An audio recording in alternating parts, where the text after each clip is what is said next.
কেমন করে ঘুমাও মানুষ ও নারায়ণগঞ্জবাসী,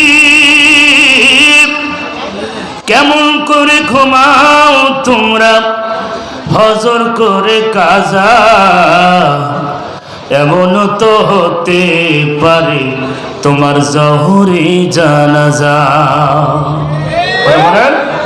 এমন তো হতে পারে তোমার আসরি জানাজা।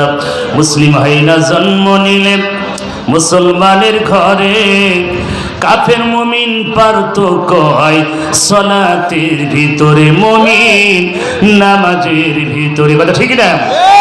মুসলিম হাইনা জন্ম নিলে মুসলমানের ঘরে, কাফের মুমিন পার্থক্য হয় সালাতের ভিতরে।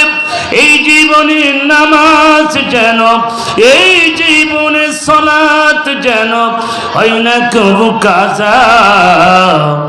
এমন তো হতে পারে তোমার জহরে জানাজা।